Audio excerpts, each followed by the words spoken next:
First off, I love my kids. This is Learning to Dad I'm the cool dad. That's my thing. with Tyler Ross. What I do have are a very particular set of skills. I'm gonna have fun, and you're gonna have fun.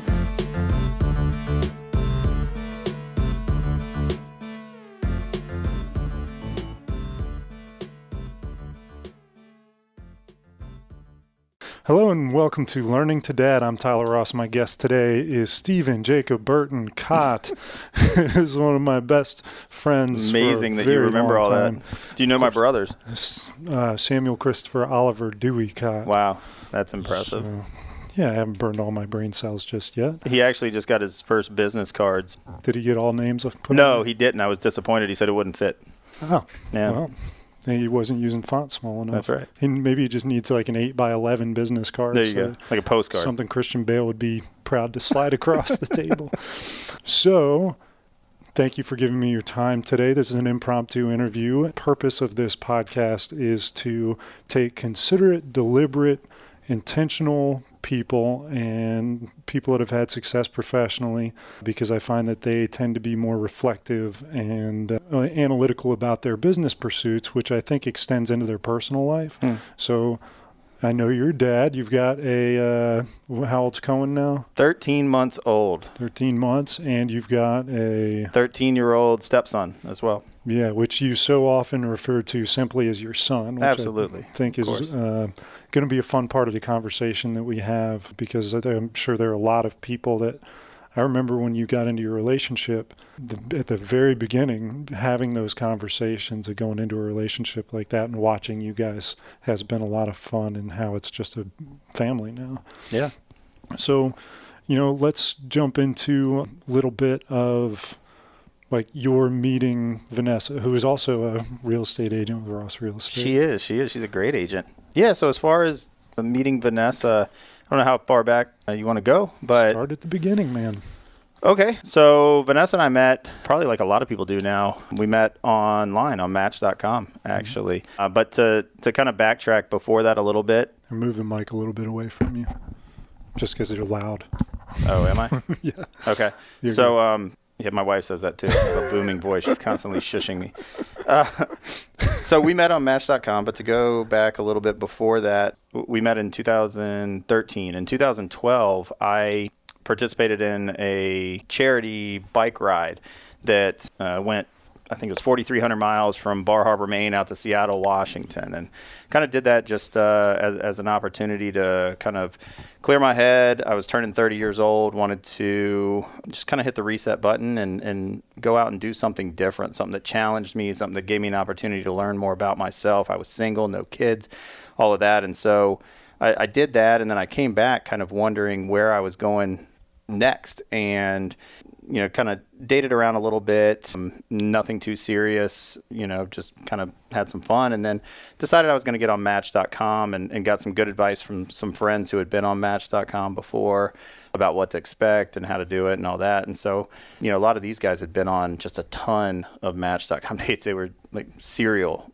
daters, just out there, all the time on dates. And so, that's kind of what I was expecting. So I started a profile and did that. And Could you, for the benefit of anyone listening, could you tell us what that profile said?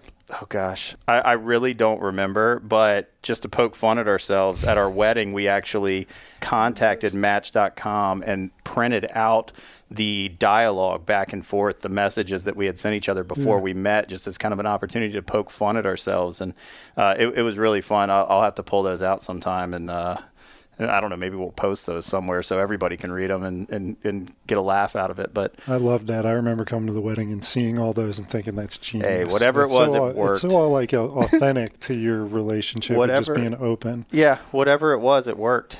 But no, so I signed up for Match.com and started kind of communicating with a couple of people and that sort of thing. And Vanessa happened to be one of them. She was nice enough to respond to my initial message, which I'm sure was probably cheesy. But hey, I got a response from her.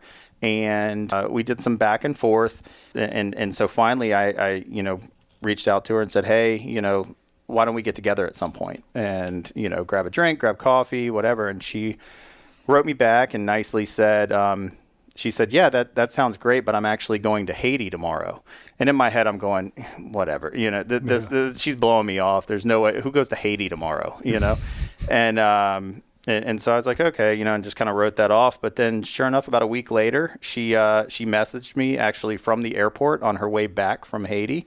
And we set up a date and that was that. And so Vanessa actually was my first ever Match.com date, my first and only Match.com date. I was like her 1,000th. I mean, she was very popular on Match.com, but for me, it was one and done. And, so I don't know if I got, actually, I do know that I got incredibly lucky, but some people would say I was also incredibly lazy with my Match.com dating because I just took the first one that. I know Vanessa. I'll suggest it's the former. I took the first one, but no, it was fantastic and it makes for kind of a fun story. So at what point did she disclose to you that she had a child that was how old at the time? Oh, right off the bat. Off the bat, I knew that. Yeah, it was. I mean, it says right on Match.com. It says kids, and she said yes. So yeah, I knew that. I know a lot of people won't even think about dating a girl, especially you were what 30-ish at the time, yeah, 30. And yeah. I mean, a lot of people at 30 are like, I'm not ready for kids, let alone somebody else's kids. Like, what do you think it was about you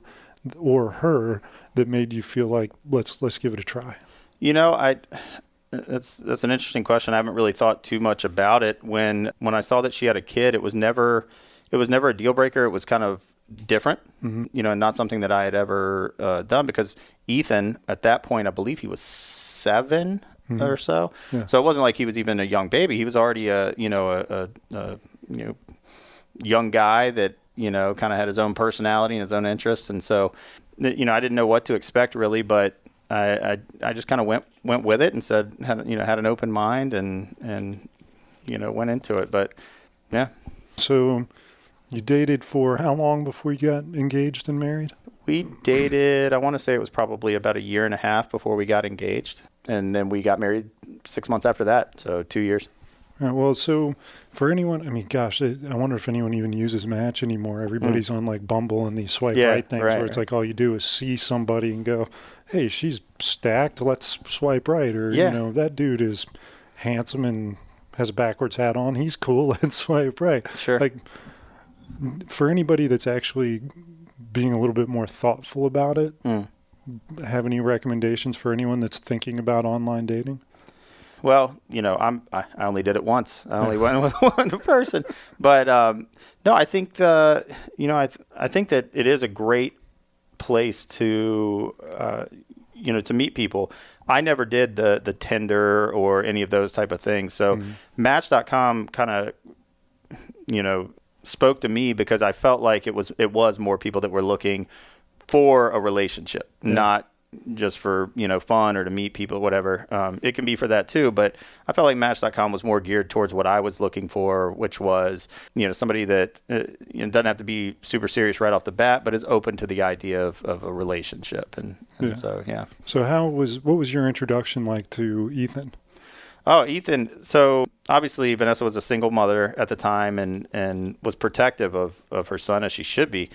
And so we dated for a little while before I actually met Ethan. And then at the time I'd coached lacrosse in the past, and Ethan had just started playing lacrosse. And so Vanessa didn't want to, throw it all at him at once. And so she kind of approached it as me coming over for dinner, and I happened to coach lacrosse, and, I was a friend coming over for dinner and stuff. And so I came up, she was living in Centerville at the time, and I was out in Nokesville. And so I drove up and knocked on the door at her place, and this curly-headed, little 7-year-old comes to the door like a grown man. He walks to the door, opens it up, sticks out his hand, says, "Hey, I'm Ethan.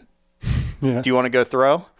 And so I said, "Hi, Ethan," introduced myself and said, "Yeah, let's go." And so he did. I didn't even walk in the door at that point. We just went straight out front and threw lacrosse for a little while, and Vanessa cooked dinner and then called us in and said, "Boys, it's time for dinner." And so we went in, and it was really just kind of a smooth transition. I think that a lot of it was Ethan's personality and just kind of the casual approach that we took to it, because it was one of those things where I think anytime you're in this situation, where you're dating somebody who has a kid already, you're forming a relationship not only with that person but with the kid as well. And it's important for those relationships to almost be separate, to kind of develop your own relationship with the child as of course as well as the parent. So with Ethan, it was really easy. He and I formed our own relationship and really made a point of making sure that grew as well.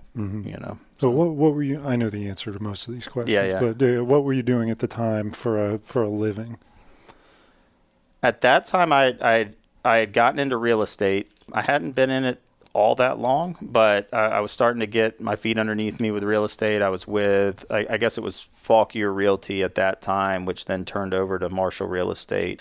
But yeah, I was doing that, and that was kind of another common thing that Vanessa and I had in common. She was an agent with Fairfax Realty, and so that was just one of the many things that we had in common. So how going into a family, creating a family with a son, right away, how did that impact your ability to do your job or your perspective on your ambitions or your ability to do your job?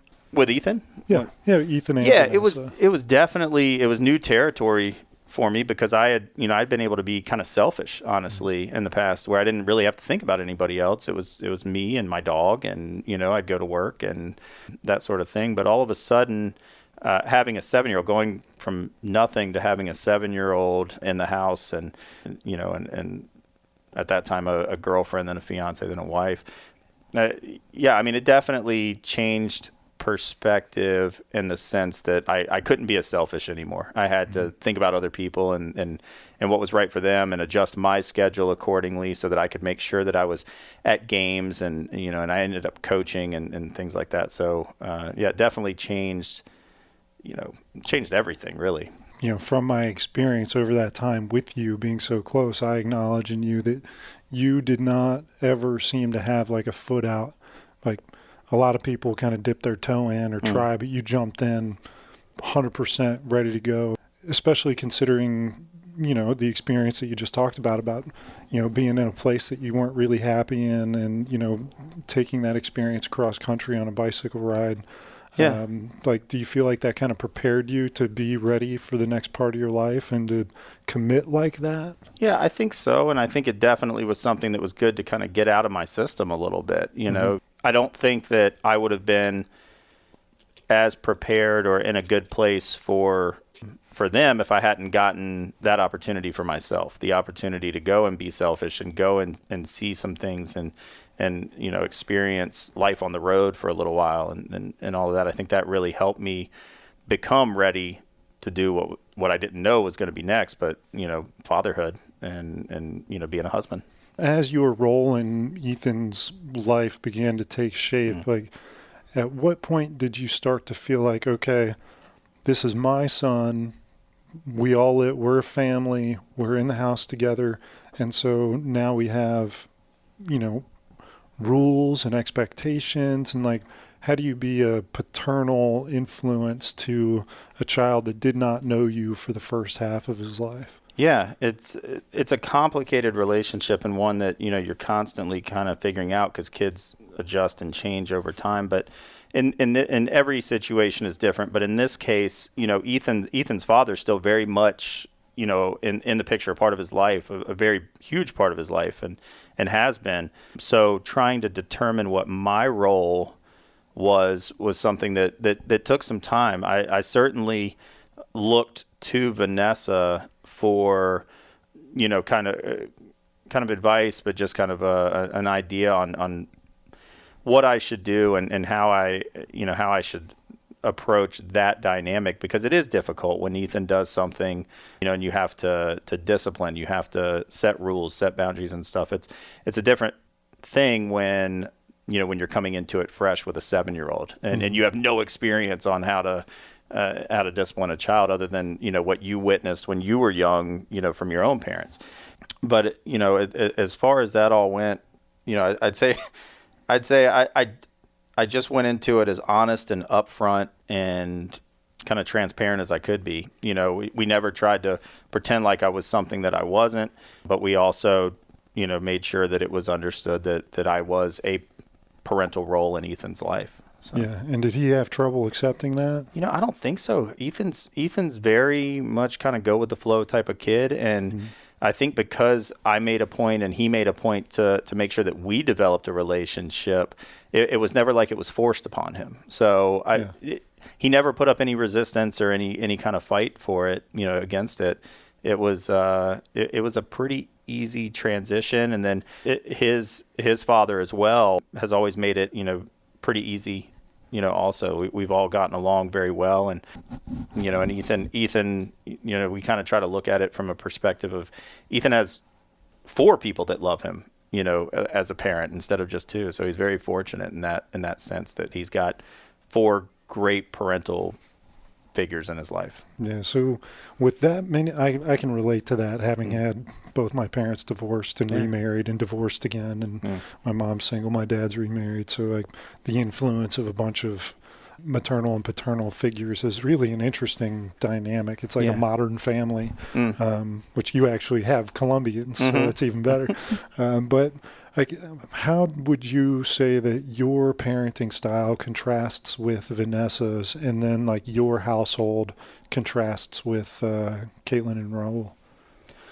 Oh gosh. So the first part of that question being, how does my parenting style contrast with Vanessa's? Yeah. With Ethan, Vanessa's much more the disciplinarian in that case.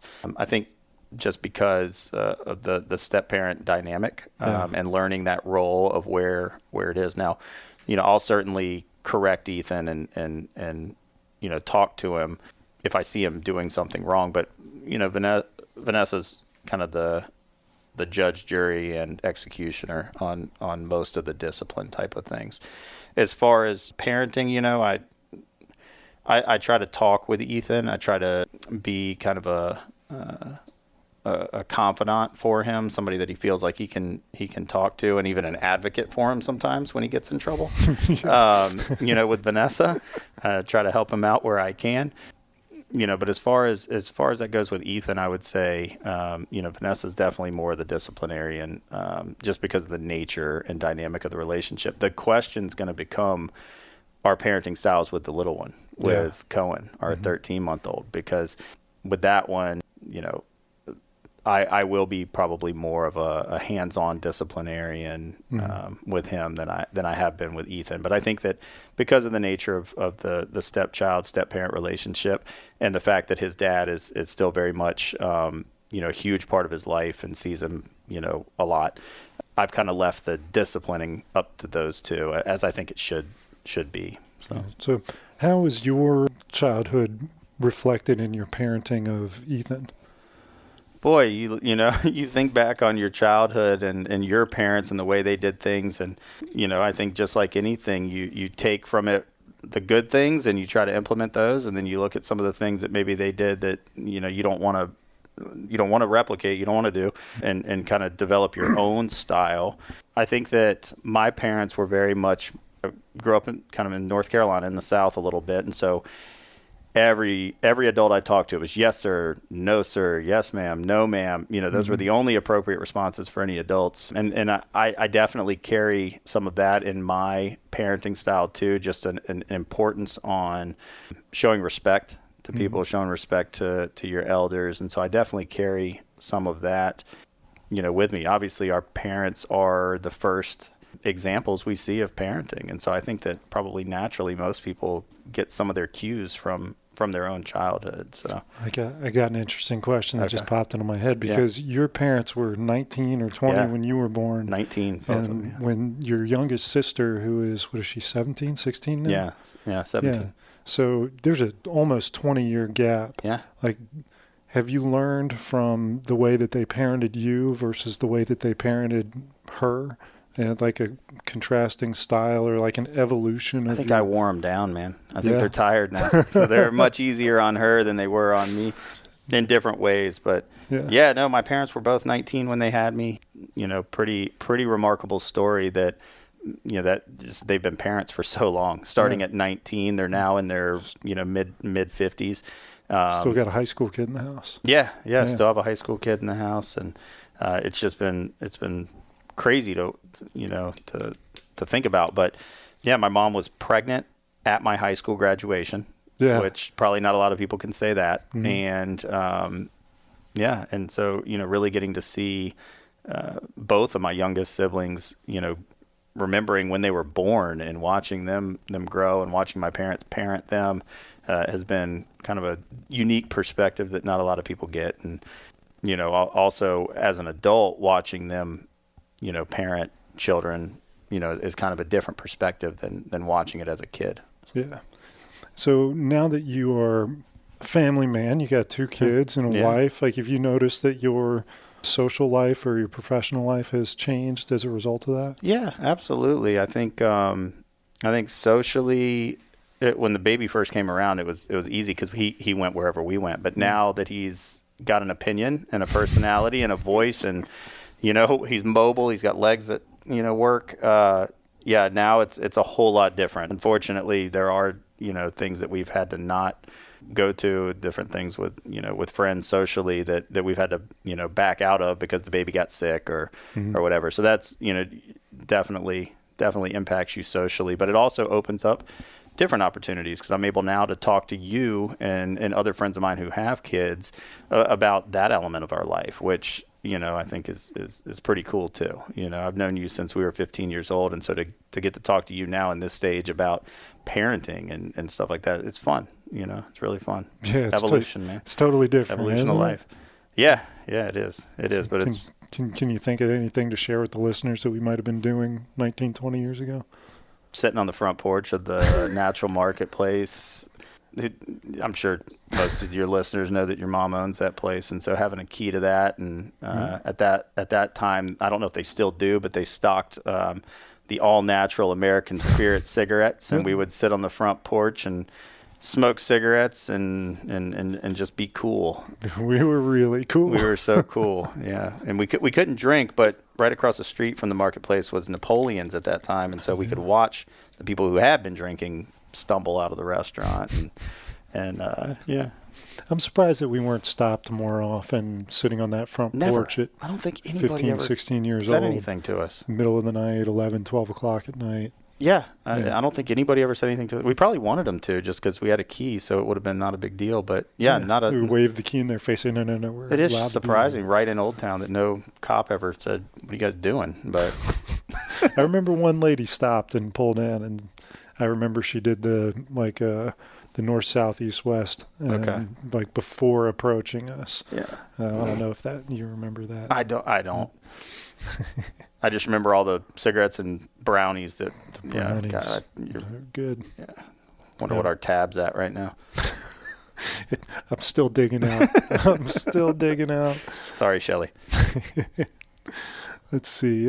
So when it comes to punishment, like Ethan, you've deferred most of the punishment to Vanessa, but as a parent of a 3 and a 4-year-old, which is funny, you've got a 1-year-old and a 13-year-old, so you've totally missed 2 to 7. Yeah. So it'll be interesting to see how your relationship is over that period of time and your parenting style. But, what have you found is like an effective approach to disciplining a, preteen boy? Well, right now, one of the biggest things that we can do that affects him is taking away screen time. Yeah. That's one of the things that I'm sure a lot like most other kids his age. That's the big thing right now. So we don't even have to get that creative with it. With disciplining, it's just, you did that, give me your phone. Yeah.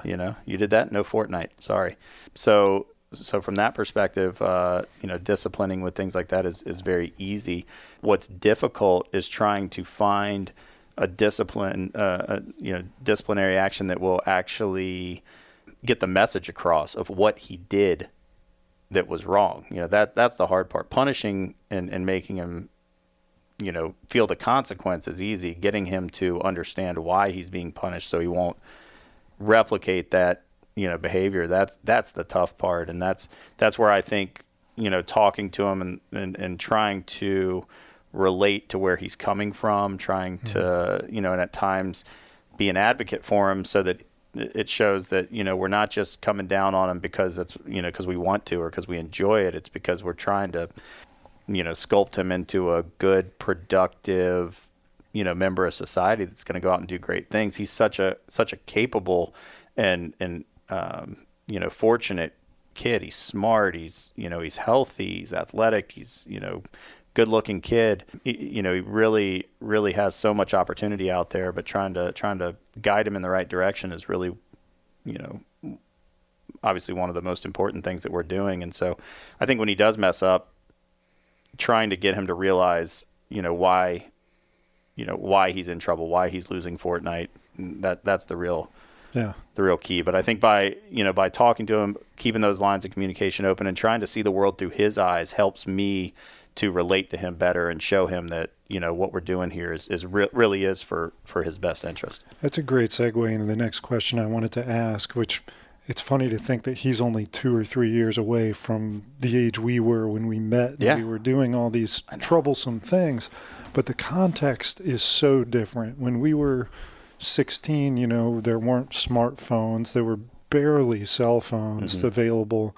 How old were we when we got cell phones? Were we? I got 17, a cell phone. 18, 19? Yeah, I think I was 17. My parents got me a flip phone just for emergencies. Yeah, I remember having pagers when I started driving. That was the big thing. In case had car trouble or whatever. Yeah, it's good to have a phone. So the context is so different. I mean, to think what screen time was for us was we'd go home and watch ESPN or whatever we were watching, Dawson's Creek. But what are some of the biggest kind of challenges associated with the life that he's growing up in versus the life that we grew up in that you've acknowledged as a parent? Yeah.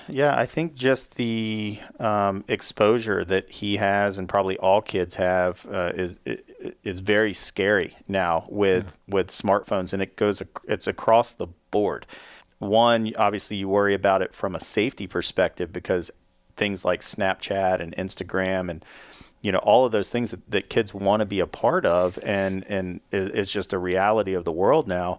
All of those things can really open them up to some, to make them vulnerable. It's one of those things that hopefully adults know, how to try to keep themselves safe, and not to give out too much personal information. But, kids these days, they may not know. And so that's one major concern with the technology is that safety element of it. And then the other one is just, I guess there's many, but one of the other ones is overexposure and access to things that they shouldn't have access to. I jokingly talk about when I was, 13, 14, 15 years old, and, maybe you got your hands on your uncle's Playboy or something like that. And that was a huge deal, or the Sports Illustrated swimsuit edition. We all looked forward to that coming out. And now just, the stuff that's out there on the internet that they can access with a simple Google search is terrifying. Yeah. And you actually wonder,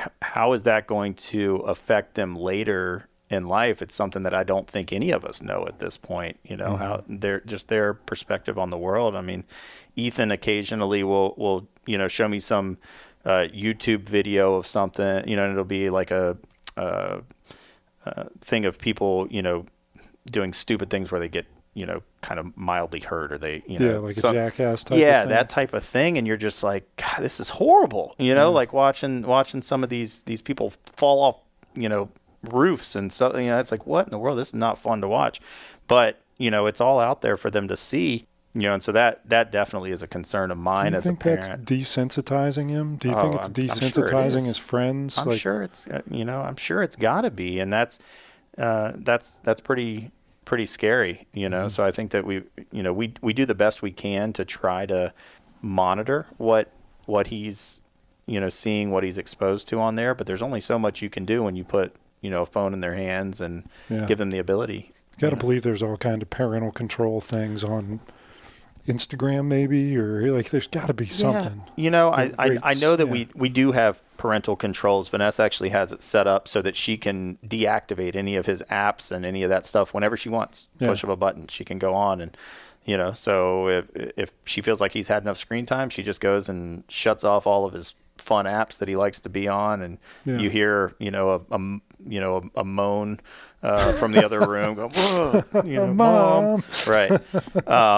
It's kind of funny, but yeah, we definitely do utilize some of those things, but it's not a perfect system. And the thing is, there's still the information out there, and they're going to find a way to get to it. So, well, now you moved from a townhouse, like a very kind of urban, suburban setting, to kind of a more, large lot community. Where you got 4 or 5 acres, a barn. Have you noticed a difference in his activities or his mindset based on the geography, the place he lives, the type of atmosphere he's in? Yeah, definitely. We're definitely in a more of a farm setting now. We've got a great little farm, farmette set up out in Cadharpen, and we really enjoy it. One of the downsides, I'd say, to moving out there, though, is when we were in Centerville, we were in a townhouse setting, very suburban, and he spent a lot more time playing outside with other kids, just because in that setting it's so dense, as far as population and kids go.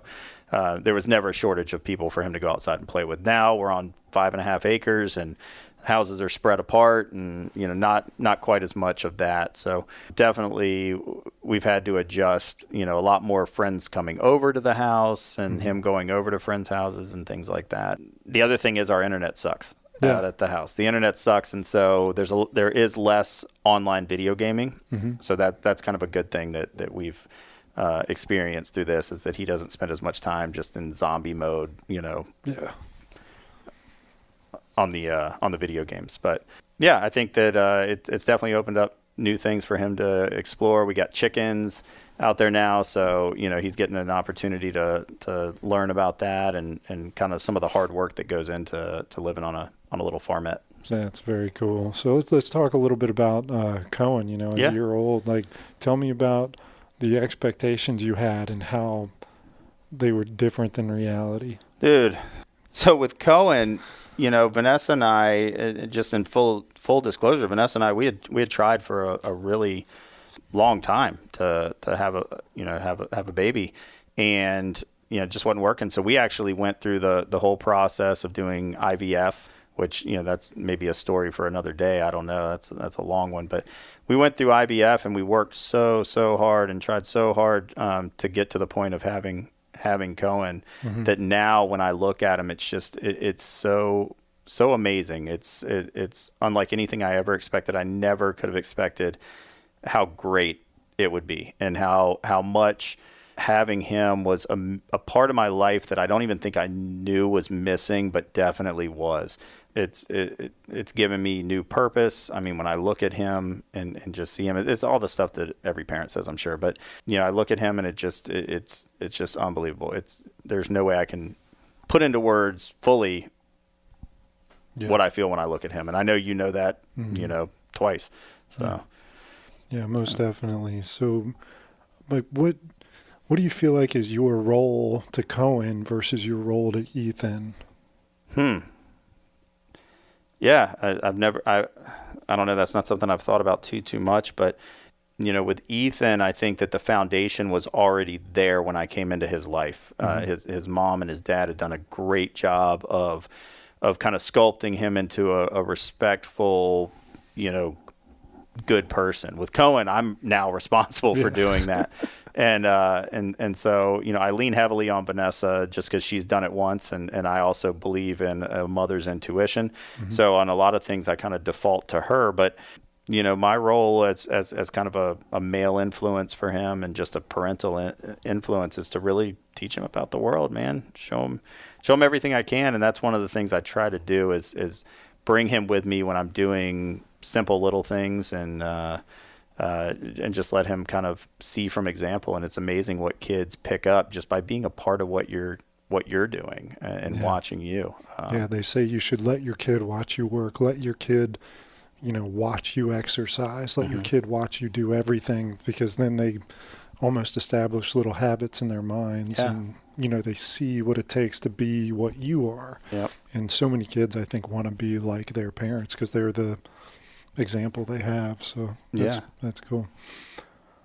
Let's go into some kind of short answers. Okay. These are my favorite, I think. Okay. So What are three characteristics that a super dad would have to have? I would say 3 things that a super dad would have. You've got to have patience. Mm-hmm. That's one of the things that I think I struggle with the most, is allowing or encouraging my kids to do stuff for themselves, when a lot of times it's way easier just say, here, give me that. Let me just do it, Yeah. but they're not going to learn. Yeah, that's doing hard, it that man. way. And that's really difficult. So yeah, patience would be key. We have a bitch of a time with that. Like, get your own water. You're Right. old enough to go to the cabinet, get a glass, fill it up with water, and do it. And Right. it's just so easy to go do it yourself, not Yeah. thinking. Yeah. Yeah. Yeah, absolutely. But I think it's important to encourage them to do it, or else they're not going to learn how. So that's definitely one of the ones I would say. Another thing is, I don't know what the right term for it would be, but helping your spouse just in little things throughout the Supportive, day. maybe? Yeah, being supportive of your spouse, because in our situation, Vanessa right now, her main role and thing right now is raising Cohen. Being at home with him and taking care of him, which is it's not a 9 to 5. It's an around the clock type of job, and so supporting her, doing things that I can do to maybe make her day a little bit easier, I think is key in allowing her the mental clarity and sanity to do what she needs to do with the kids. So Yeah. that's one. Can I tell you what, on that, I'm going to piggyback this question. Yeah. Like, do you have any advice to people who might have a newborn or have a wife that's pregnant and expecting any time, on the way maybe you could have improved your support of her, or anything you might have done differently, or just advice to somebody who's about to have a kid? Yeah. Yeah. Well, when Cohen was first born, he was very early. He was born 6 weeks early, and so he had really bad acid reflux. And Vanessa, God bless her, she had to sleep basically propped up with him on her stomach for about the first month, and there was not a whole lot that I could do to help with that. So what I did, to make things easier, was things like washing bottles, making sure she had everything she needed at arm's reach so that she could do her job effectively. As he got a little bit older, I was able to start to kind of take some of the burden off of her, as far as the getting up in the middle of the night and changing diapers and doing that sort of thing. But I would say that as far as advice goes, as a husband, as a father, just be in tune with where your spouse is. Mentally, emotionally, all of those things, so that you can jump in there and help when things, start to get a little bit rocky. Anybody listening to that is maybe the best advice I could think of to say too. Yeah, just be supportive and be aware, because being a dad is I would say we have more of the fun than the moms. The moms get to do a little bit more of the grunt work. Yeah. And so just be appreciative, be aware of that, and try to help with that stuff when you can. Yeah, I'll say anybody who's thinking about having a kid, about to have a kid, or has a newborn, however much you think you're helping, you're not helping enough. Yeah. However much you think you're being supportive of your wife, you're not supportive enough. Do Right. more, 10x it. Yeah, I think it's amazing. I'm guilty of I'm sure you are too, of not doing some of those little things Totally. that I know that I could do, and actually don't take that long Yeah. to do. Fold a load of laundry sometime. It's not fun, but it saves them, and it means a lot to to the moms. The book, I don't think you've read this one yet, but the Jesse Itzler book about spending time with the monks. No. Living with the monks. I read the Seal book, not the monks. Yeah, which I want to get back from you, by the way. I want to read that again. But he talks about going to the monastery, and he said it felt like there were 100 dishes, and that his job was to clean the dishes. And then he said, how am I supposed to clean all these dishes? And one of the monks said, you're not cleaning all the dishes. You're cleaning the one in your hand. Like, just be present, do it. Doesn't take that long. Just be present and do it. Yeah. Yeah. And I think that there's something to be said for that. And it's something that I know that I've had to work on and continue to work on, is, little things like, seeing some dishes in the sink. And it's not that I'm actively trying not to do them. It's that it doesn't even sometimes register in my head, the idea of doing those dishes. And that's, something that, I think I try to change. And, just when you notice little things that have to be done, don't default that your wife's going to do it for you or that she's going to do it for the family or whatever. Go ahead and jump in there, wash those dishes, make sure the kitchen's clean. And don't look for credit for it. No. Don't expect credit. It should be something you're doing anyway. It should be. Yeah. Yep, it should be. Yeah. So. I'm still working on that. Yeah, I think we all are. Yeah, taking the trash out, all that stuff. Yep. Like the bag out of the thing. Right. So patience, supporting your wife, your spouse. Mm-hmm. And a third, super dad quality.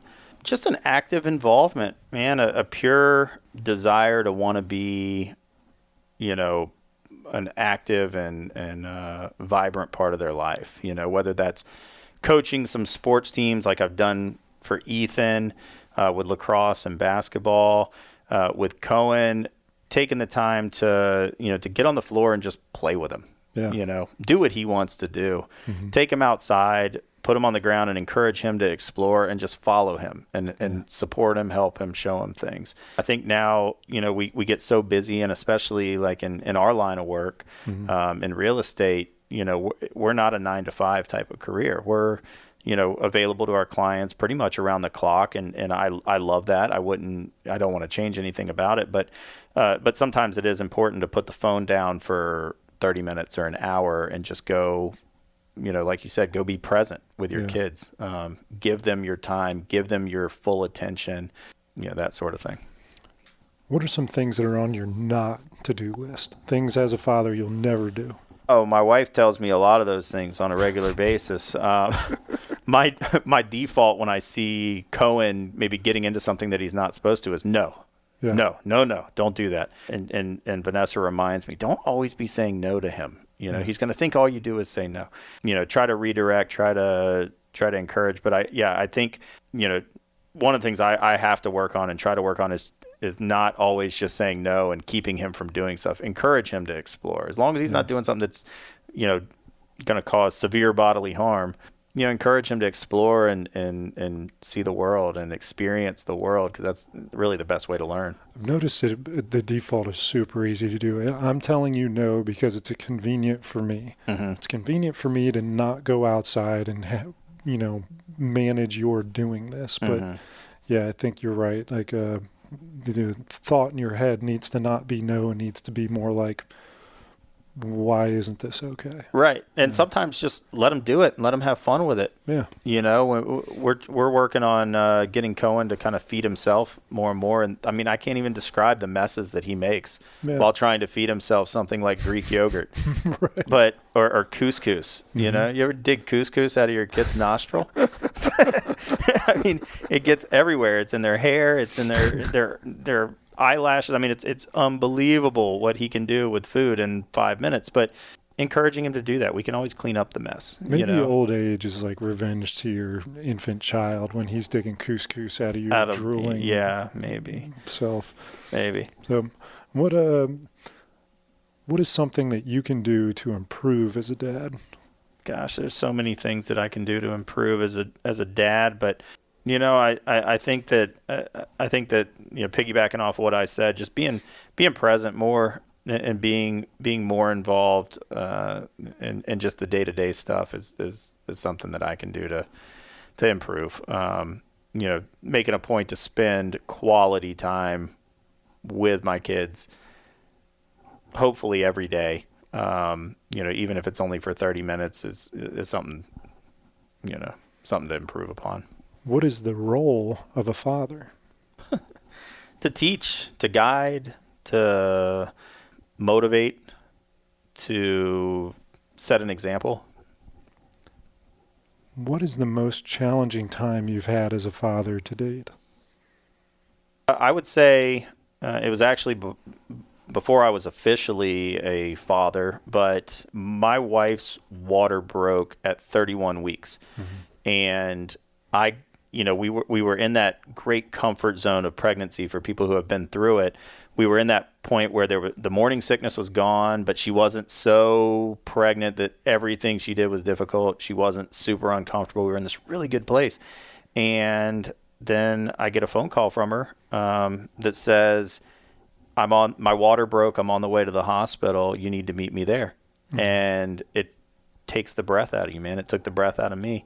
And, oh my gosh, it's too early. All these thoughts start going through your head at 31 weeks. And it's just, kids can be born at 31 weeks and make it and be fine. But, it's certainly not the traditional, path. And so when Vanessa's water broke, I rushed up to the hospital, met her there. The doctor said, ready or not, this baby's coming tonight. Mm-hmm. We're going to give you some medicine to try to, stop the labor so that we can get these steroids in you, which will help the baby's lungs to develop more quickly, because that's one of the main concerns at that point is lung development and that sort of thing. And so they said we really would ideally the baby will stay in for 24 hours so that we can get these steroids in and give him a great chance at improved chance at making it.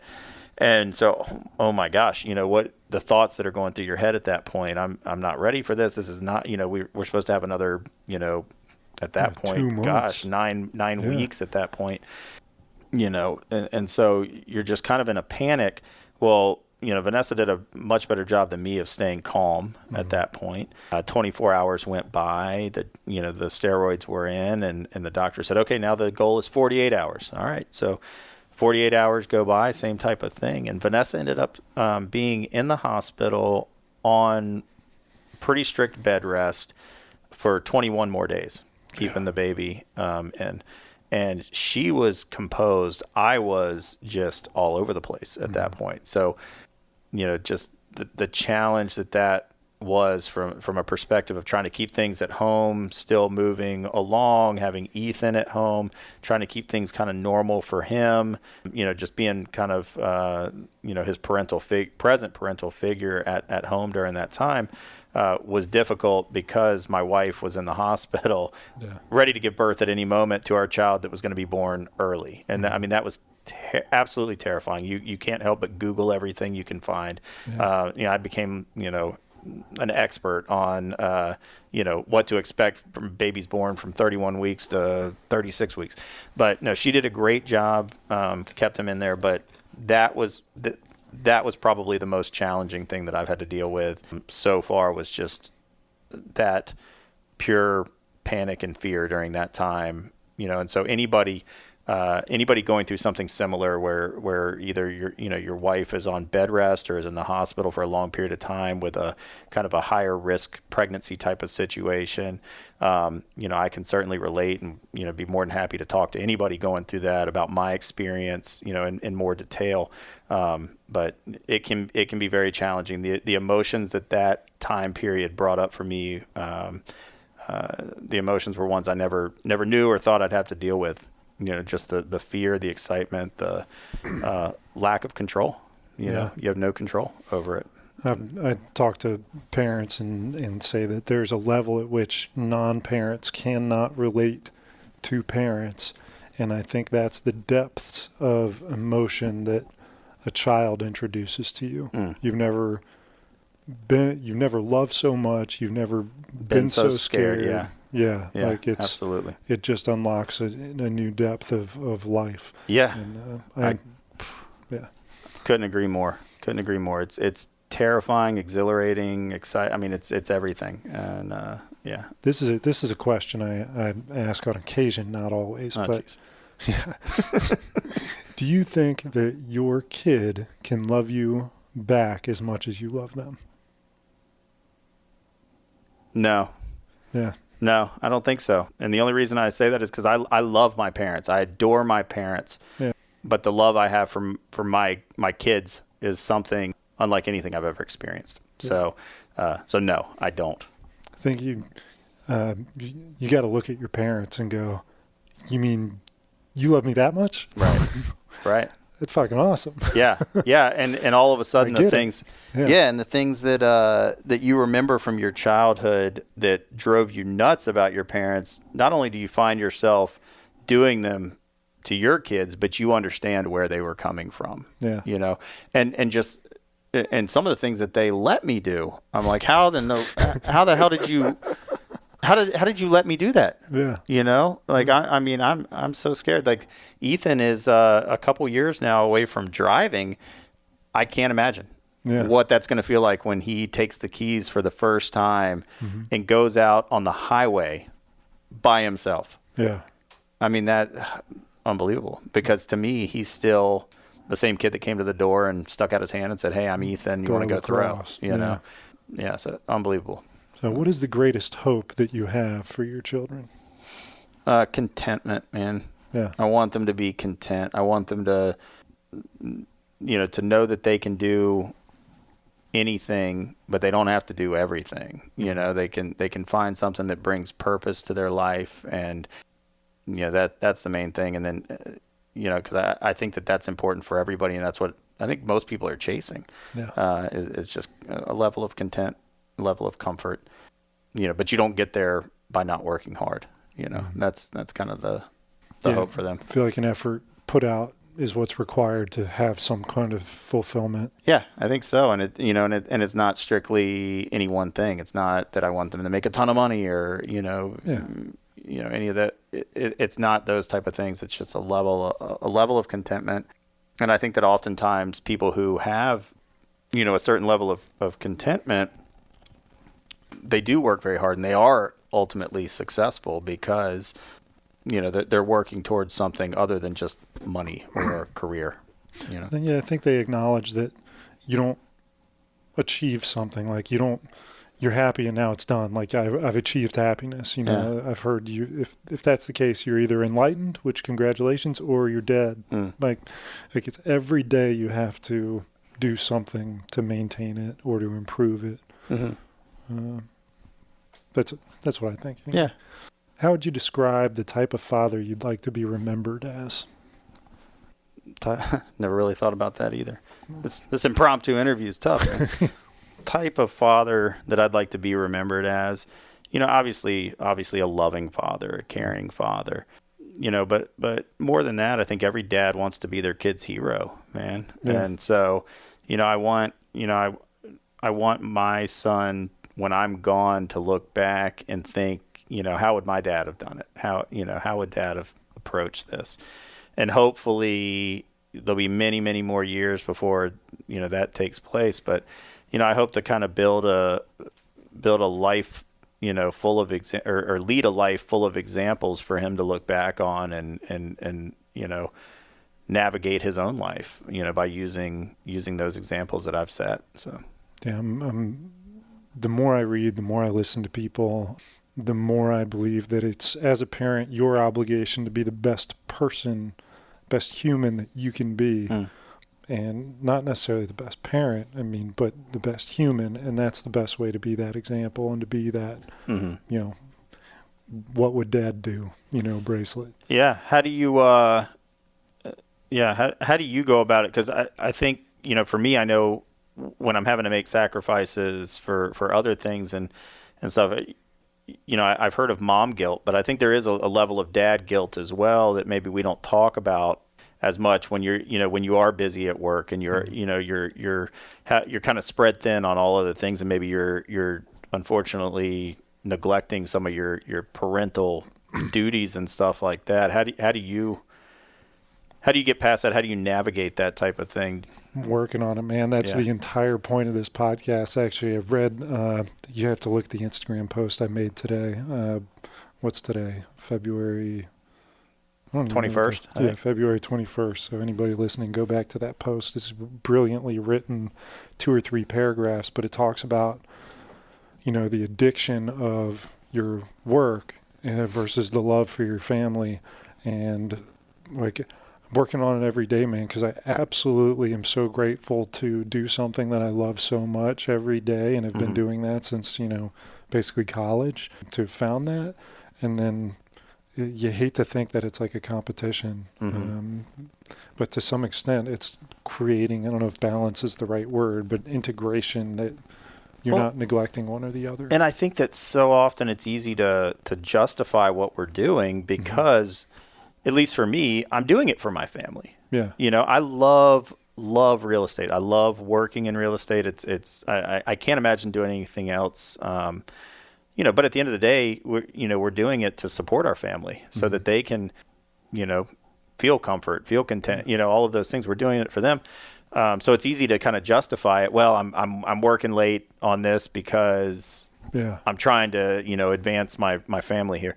But at the same time, sometimes what your family really needs is you present there. And so it is hard to juggle that and hard to balance that. And I think, it's just, I'm enjoying listening to the podcasts and stuff because I get little tidbits of insight for people who, I'm kind of not young in age, but young in experience when it comes to being a dad. Mm-hmm. But some of the people you've interviewed, I've heard, have many, many years, have kids in college or out of college, kids that have gotten married, stuff like that. And so people that are in a position that I'd like to be in, 20 years from now, so I think this podcast thing is fun, what you're doing, man. And I'm sure you're learning a lot. That's the goal. You want to be remembered as a great parent, and there's no pamphlet, there's no how-to, and plenty of doctors that say how to raise your kid. It's like, you don't know how to raise my kid. Yeah. I don't know how to raise your kid. But if I can accumulate and aggregate as many points and tips and ideas, you can apply them to your life. And to speak to working, like if I didn't have kids, I would work all the time because I love it that much. Like I'd be the most productive person on the planet. Right. But I do have kids, and that's my priority. I'd drop everything. But because you don't have to drop everything, you do have to know when enough is enough. It's like, just because I can do that extra closing or I can develop that, make that extra investment and put in these extra hours doesn't mean that you have to. Yeah. Like if you want to run up the scoreboard, it's like I'm kicking ass at life. My career is awesome. Let's run up the scoreboard and crush it. It's like, we don't need to run up the scoreboard. We're going to win the game. We got to go home. Right. Right. Yeah. I think that, I think all those things are definitely true. And, maybe, I'm not even going to ask. I'm just going to say, like, one of these times you're getting interviewed for learning to dad, and I'd like to be the guy. I'd like to be the guy to interview you and ask you some of the hard hitting questions about the Ross household and your role in it, man. We can do it. I'm trying to get Sarah. I don't think I'm the right person to interview Sarah. Yeah. But I want her to be the first female guest, and I think Jim Scott, who was episode. One of the first 3 or 4 episodes. Yeah. I want his daughter to interview her, I think. That'd be fun. And they can just talk for the benefit. Are you going to interview her like learning to mom, or are you going to interview her on her impression of you as a dad? That would be... I don't necessarily want it to be about me. Okay. But more about like from the mom and wife perspective of what's the husband do, what's the father do, like what are the important qualities that they think that a father should have, because as much as genius as you and I are, we have our own perspectives. Yeah. Well, I'll be there to feed wine to Sarah so we can loosen her up and get the real answers. I don't think she'll be afraid. I think she has so much fun. It might be hard. It might be hard to keep her like on task. Like, they'll just have a blast. Yeah. No, I love it. No, this is the job. I want you to complete this job. That's one of our that will be fun, man. I'll look forward to listening to that one. I love Sarah. She's fantastic, man. Yeah, she's an awesome mom. Glad that she is my co-parent. Sure. But all right, if you were going to write a book about your professional and parent life, what would be the name of some of the chapters? Shoot, where'd the time go? That's a good one. Yeah, where'd the time go? Gosh, professionally, and sometimes with some of my clients, I feel like I'm having to parent them a little bit, but and I say that in a good way, because that's my role, is to guide them through some of these processes. Yeah. So but as far as chapter titles, hey, put that down. Saying that or being told that? yeah, both, but. Like Vanessa says, I say no too much. So no would probably be one. Yeah, no would probably be one of the chapters. Gosh, I don't know. Hey, watch this. Here, hold my beer. Yeah. Hold my beer. Watch this. Yeah, and how did I get here? I don't know. Yeah, I mean, just I don't know. Maybe I'll start writing the book and have to come up with those things. There you go. All right. Who is your favorite TV dad? Favorite TV dad? Like that I want to emulate, or just one that you like? Oh man, that's let's see. I mean, there's some of the classics like Danny Tanner on Full House. I was a big Full House guy, and so Danny Tanner was was definitely one of those figures out there. I don't know that I want to emulate Danny Tanner or be a dad like Danny Tanner on Full House, but he was one of my favorite ones to watch. I just thought all of his little nuances were kind of funny, and especially when you find out that Bob Saget's actually a pretty dirty comedian. Yeah, it's kind of that adjusts your perspective on it. But I loved Full House, man, and so yeah, Danny Tanner. Love it. All right, so Tim Ferriss asks a question in his podcast or in his books that I really like, and so I've adapted it to this podcast, and it's the billboard question. Okay. If there was a billboard on 95 and every dad on the planet's driving 75 miles an hour down this thing and looking at the billboard and saying, you get to put a piece of advice on this billboard, what would you put on it? To other dads. To other dads. I don't know the kind of cliche term that I would use, but I know one of the things that I don't want to do is wish away my child's life. Yeah. And that sounds weird putting it that way, but I've tried to enjoy every single stage, every step, every moment of being a dad with both Ethan and with Cohen. With Cohen in particular, because there are some of those late nights that really challenge you. There's some of the difficult things with going on very, very little sleep, that are hard to not say, oh man, I'm looking forward to when he sleeps through the night, and all of those things. But by doing that, I think you're wishing away your child's life. You're wanting it to hurry up just so that you don't have to be up all night with them and things like that. And so I think don't wish away your child's life, or just something that gets the message across about really appreciating every single stage, because it goes by so fast. Everybody tells you, that same type of advice, but I think that's one of the things that I've done right as a dad is I've taken that to heart from the very beginning, and made sure that I do just soak it all in, man, because I already find myself, now he's walking and he's around, I already find myself missing it when he would, do his little elephant, crawl across the floor, he'd pull himself and scoot his little legs, or the first time he rolled over, like all of that, it seems so recent, but also so long ago. And I find myself missing it already. And so I can only imagine, what that's like as you continue to go on. Don't wish it away. I think that's awesome. Yeah. It might need to be a link so that you can expand on it a little bit. Yeah, Go to this website. Yeah. It sounds weird when you say it like that, but that's the message of it, man. It's just enjoy every single moment, every single stage, because it's awesome. Kind of in relation to that, Sarah has been putting together photo albums, and occasionally will say like actual physical photo albums. Wow. Yeah, I think it's great. No people did that anymore. I know. I think it's a wonderful thing that she's doing, and it makes you we got 1,000 photos on our phone, but how often do we scroll through and be present in looking at things? We just don't flip through, but it's fun to go through them, and I'll look at pictures. These pictures are only 2.5, 3 years old. I mean, we got 3 and a 4-year-old, but it's gone by so fast. Yeah. Like, these captured moments are hardly memories. It's like, I don't even know which kid that is. Yeah. Like, it's so fast. It feels like ages ago, but it feels like it happened in a blink. Yeah. Yeah. And I mean, if you think back just on something as simple as, how fast the time's going by, you and I met 20 years ago. Yeah. I think.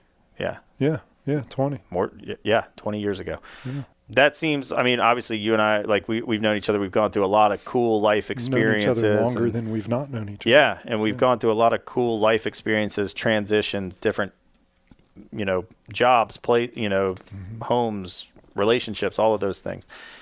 Think about where our kids will be in that amount of time. Yeah.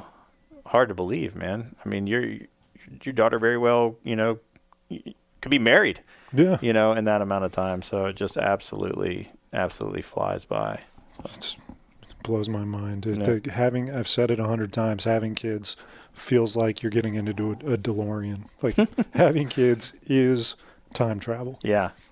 Yeah. How often do you see yourself in your kids? That's a question that is written down on this sheet. Is it? Yeah. I see it often. Yeah.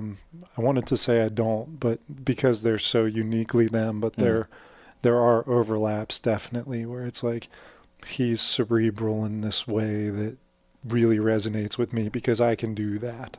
Or like Grayson is a physical specimen. Like she's got this great athletic body and she has no idea what to do with it, but she doesn't, like, it doesn't stop her. And like that physical recklessness I can relate to. Yeah. Like, she probably got that from me. And like her and I wrestle constantly. Really? Me and him wrestle. It's like yeah. Like he and I are more apt to like sit there and I don't know. But it's so much fun to see as they grow and get older, like the influence, the genetic influence and the socialization influence. Are you seeing even though there's not biological, relations, do you see Ethan like picking up some of your qualities? Or traits? I'm sure mannerisms and stuff. Yeah. He looks so damn much like his dad that it's hard not to. He physically he looks like his dad, and that's easy to see. But yeah, I'm sure with mannerisms, with sayings, little influences that I've had on him, even though I came into the picture later in his life, absolutely. And then with the baby, with Cohen, it doesn't hurt that Cohen and I look very, very similar. I mean, it's kind of creepy how much he looks like me when I was a baby. My mom says it's kind of weird to hold him because it feels like she's holding her kid, 35 years later. Yeah. And your mom is timeless, like ageless. She's got the same energy that I remember 20 years ago. Yeah, and it's cool watching her getting to be a grandma too, and seeing the excitement there. And my dad as well, man, seeing him. We FaceTimed with them yesterday because we had the snowstorm and stuff, and so we were just around the house and FaceTimed with them, and it was really fun, watching my dad in the background waving to the baby and stuff. And my dad doesn't really do technology, so it's like kind of one of those cliche things where he's in the back, hey guy, talking way louder than he needs to, like screaming into the phone, basically holding FaceTime up to his ear. Yeah, exactly. But getting to watch them be grandparents is really fun, really neat to see. They act like kids again. I've never seen my parents happier than like with grandkids. It's got to be the only thing better than having kids. Oh gosh, it's hard to believe that could be true, but maybe. Actually, talk about socialization. For anyone listening, Steven's mom is my daughter's teacher, and she will be, playing, pretending to, do whatever. But Sarah or I will go, oh my God, that's Kelly Kott. Like your mom has made an impact on my kids. That's awesome. Yeah, awesome. It's like that's a Kelly trait right there. Yeah. Well, hopefully, maybe she listens to this. I don't know, but yeah. Good job, Mom. Keep up the good work. Yeah, it's a lot of fun to see. Yeah, and you're not the first person I've heard that from. I've heard other parents of kids that are in her class say the same thing, just about how much the kids really enjoy being in her class. So she's doing something right. There's no doubt about that. She posted on Facebook yesterday. She was like, "Does anybody else hate that the school day has been canceled because of the snow? I so badly want to see all these kids." It's like, how many? As many wonderful teachers as there are, so many of them were like, oh, thank God, a day off. I can stay at home and do whatever. But she's at home with a burning desire to be around all these kids. Yeah, no, I think, and she does have that. And I think that my mom is one of those people that was put on this earth to be a mom. It's her flow state. To be a mom. And so I think that now that, she's not going to do it all over again and have another kid at this point. But by working with kids, she's able to continue that. And I think that really is, kind kind of one of her callings really is to, to work with kids. And she did that for so long as a parent. Now she gets to do it, every day with other people's kids. For 20 years, I've felt like one of your mom's kids. Yeah, absolutely. And she considers you to be one of them. So I believe that. Yeah. I put my seatbelt on every time I get in my car. Oh my gosh, I'm 36 years old, and she still says it to me every time I leave somewhere. If I'm stopped by their house, wear your seatbelt. So it's just her thing, man. And you appreciate that. I wonder what our kids will have for us that's like that. We'll tell them, be sure to fly in your own airspace. yeah, something. I don't know what we'll say to them, but I wonder what those little things that are signature. Do you have any of those from your parents, like signature little lines? And for my mom, it's of course all like health related. That pan has Teflon in it. The chemicals are going to get into your the burger that you cook on it. So go get ceramic or something else. Those are all pretty consistent, but nothing. No like mantra. Nothing. If this happens, that happens. Okay. Like that, not like clockwork. Yeah. With my mom, it's always been wear your seatbelt. Wear your seatbelt. Always what she says when Every we walk time. out the door. Yeah. Yeah. And we do. So. Yes, we do. Guess it's working. Yeah. So, last question. Oh gosh. That's official anyway. Okay. In the event that this recording lasts forever. Yeah. And Ethan's kids, Cohen's kids, their kids, their kids, and so on. This message gets to be played to generations to come. Mm-hmm. What is a message that you would like to convey to them? Gosh, obviously just, that I can't describe how much I love them, how much I'm proud of them, how much I encourage them to go out of their comfort zone and experience life, live life. Don't let fear, don't let anything stop you from doing what you want to do, what you should be doing. Just absolutely live life to the fullest. I hope I did a good job of preparing you for life. I hope I did a good job of showing you what it means to be a dad, what it means to be a husband, a friend, and just a good person. But the main message, man, is just how much I love them. I fail to find the words for it, but just with all of my soul, everything I am, love you. Love it. All right.